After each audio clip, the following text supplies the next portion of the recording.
بسم اللہ الرحمن الرحیم. غنی خان بابا کہتے ہیں چې دا ولی مونږ پیدا شو تقاضا د ژوندون سوا زه یو داسې جواب غواړم چې دا زړه مې مطمئن شي. زندگی کا مقصد کیا ہے؟ یہی سوال ہمیں سورہ بقرہ کی آیت 164 تک لے آتا ہے، جو بیان کرتی ہے کہ creation of universe, solar system, پانی کا زمین پر نازل ہونا، زمین کا زندہ ہونا، تمام جاندار، ہوائیں اور بادل، ان سب میں عقل والوں کے لیے نشانیاں ہیں. اور عقل ہر انسان کے پاس ہے، لیکن اس کے پاس فری ویل بھی ہے. وہ چاہے تو اپنی عقل کو بے مقصد کاموں میں لگا دے یا اسے اس کے اصل مقصد کے مطابق استعمال کرے. اور جو لوگ اپنی عقل کو درست سمت میں استعمال کرتے ہیں ان کے لیے کائنات میں بے حد نشانیاں ہیں. کوئی قابل ہو تو ہم شان کئی دیتے ہیں، ڈھونڈنے والوں کو دنیا بھی نہیں دیتے ہیں. تو آئے اپنے غور و فکر کا آغاز اس آیت کے پہلے حصے سے کرتے ہیں، یعنی کریشن آف یونیورس. کائنات کی تخلیق کو سمجھنے کے لیے 3 بنیادی سوالات کا جواب درکار ہے. 1. کیا یہ کائنات تخلیق کی گئی ہے یا یہ ہمیشہ سے موجود تھی؟ 2. اگر یہ تخلیق ہوئی ہے تو اس سے پہلے کیا تھا؟ 3. یہ کائنات کیسے تخلیق ہوئی؟ پہلے سوال سے اگر ہم شروع کریں اور آپ آسمان کو ایک فنکار کی نظر سے دیکھیں تو یہ ہر لمحہ بدلتی ہوئی ایک حسین پینٹنگ دکھائی دے گا. جان رسکن جو ایک برٹش پینٹر تھے وہ کہتے ہیں nature is painting for us day after day picture of infinite beauty. دلکش مناظر آپ کو سوچنے پر مجبور کر دیں گے کہ آیا یہ سب ہمیشہ سے موجود تھا یا کسی نے اسے تخلیق کیا ہے. اسٹیفن ہاکنگ جو اپنے دور کے سب سے ذہین سائنسدانوں میں شمار کیے جاتے تھے، انہوں نے کائنات، بلیک ہولز اور ملٹی ورس کے نظریات میں نمایاں خدمات انجام دی. وہ جسمانی طور پر محدود تھے، نہ چل سکتے تھے نہ بول سکتے تھے. وہ ایک ویل چیئر پر بیٹھے اپنی عقل کے ذریعے کائنات کے رازوں سے پردہ اٹھاتے رہے. گویا وہ ہمیں یہ بتا رہے ہوں کہ عقل ہی انسان کی سب سے بڑی طاقت ہے. اسٹیفن ہاکنگ نے 1996 کے اپنے lecture the beginning of time میں لکھا کہ probably the most remarkable discovery of modern cosmology is to discover that the universe had a beginning. ان کے کہنے کا مطلب ہے کہ کائنات ہمیشہ سے موجود نہیں تھی، اور یہ دریافت کرنا کہ کائنات کی تخلیق ہوئی ہے یہ ہمیشہ سے موجود نہیں تھی سائنس کی سب سے ریمارکیبل کامیابی ہے.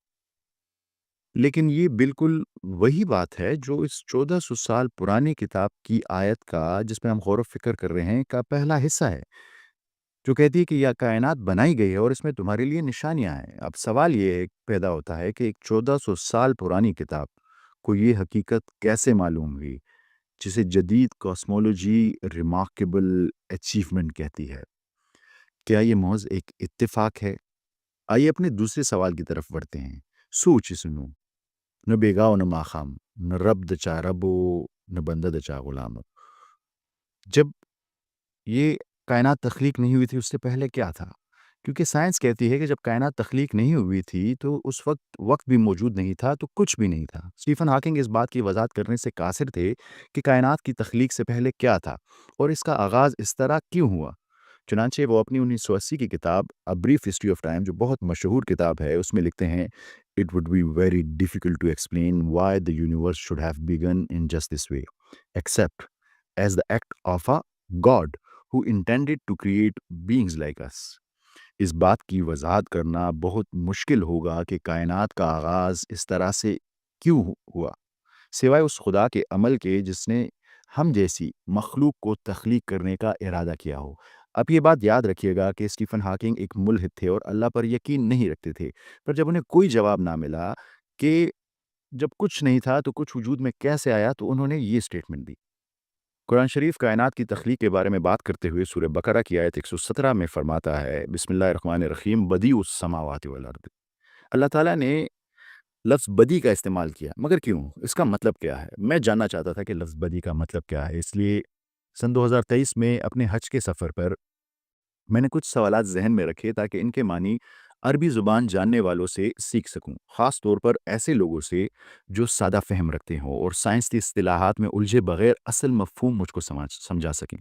وہاں میری ملاقات اردن سے تعلق رکھنے والے ایک نوجوان عہدے سے ہوئی جو عربی زبان کا ماہر تھا لیکن سائنسی موضوعات سے بالکل ناواقف تھا. میں نے اس سے پوچھا کہ قرآن شریف میں بدی کا کیا مطلب ہے. چونکہ وہ انگریزی نہیں جانتا تھا اور مجھے عربی نہیں آتی تھی، تو یا تو ہم اشاروں میں بات کرتے یا گوگل ٹرانسلیٹر کے ذریعے. تو عہدے نے وہ مفہوم ٹائپ کیا اور انگریزی میں ترجمہ کیا۔ اس کا مطلب یہ تھا، بدی کا مطلب ہے کچھ ایسا تخلیق کرنا جس کے لیے کوئی را مٹیریل نہ ہو، جو پہلے موجود ہی نہ ہو اور یکدم وجود میں آ گئی ہو بغیر کسی خام مال کے۔ اسی تصور کو کریشن ایکس نیہیلو کہتے ہیں، یعنی کچھ نہ ہونے سے کچھ بن جانا، جو سائنسی لحاظ سے ابھی تک ایک معمہ ہے، کیونکہ انسان کے بس کی یہ بات نہیں۔ یہ بات انتہائی اہم ہے کیونکہ انسان کسی بھی چیز کو بنانے کے لیے پہلے سے موجود مواد کا استعمال کرتا ہے۔ ایک کرسی کے لیے لکڑی، ایک گلاس کے لیے شیشہ اور ایک گھر کے لیے اینٹیں ضروری ہوتی ہیں، مگر بدی کا مطلب ہے کچھ ایسا بنانا جس کا کوئی را مٹیریل نہ ہو۔ اب اس آیت کو مکمل سنیں۔ بسم اللہ الرحمن الرحیم، بدیع السماوات والارض واذا قضى امرا فانما يقول له کن فیکون، جس کا مطلب ہے کہ اللہ تعالیٰ نے اس آسمان و زمین کو بغیر کسی خام مال کے را مٹیریل کے کن فیکون کہہ کر بنایا۔ اب یہ واقعی چونکا دینے والا ہے، کیونکہ 1400 سال پہلے کی یہ کتاب نے کہا کہ یہ کائنات بغیر کسی چیز کے تخلیق ہوئی ہے۔ جدید سائنس آج بھی اس سوال کا جواب دینے سے قاصر ہے کہ جب کچھ نہیں تھا تو سب کچھ کیسے بن گیا؟ کیا یہ بھی ایک اتفاق ہے کہ قرآن شریف اس بنیادی سوال کا جواب دینے کے قابل ہے جو سائنس نہیں دے سکتی، اور شاید کبھی بھی سائنس اس کا جواب نہ دے پائے؟ آپ کو پتا ہے کہ قرآن شریف میں کن فیکون 8 بار استعمال ہوا ہے، اور ہر بار یہ جس چیز کے بارے میں استعمال ہوا ہے ان تمام چیزوں کا جواب دینے سے سائنس آج تک قاصر ہے اور آخر تک رہے گی۔ آپ ضرور پڑھیے گا کہ وہ 8 چیزیں کیا ہیں۔ ہماری سیریز غور و فکر کی یہ 8ویں قسط تھی۔ آنے والی قسط میں ہم اپنے تیسرے سوال کا جواب دیں گے کہ کائنات کی تخلیق کیسے ہوئی؟ یہ زمین جب نہ تھی، آسماں جب نہ تھا، چاند سورج نہ تھے، یہ جہاں جب نہ تھا، راز حق بھی کسی پر آیا جب نہ تھا، جب نہ تھا کچھ یہاں تھا مگر تو ہی تو۔ آپ کی سماعتوں کا بہت بہت شکریہ۔ اللہ حافظ۔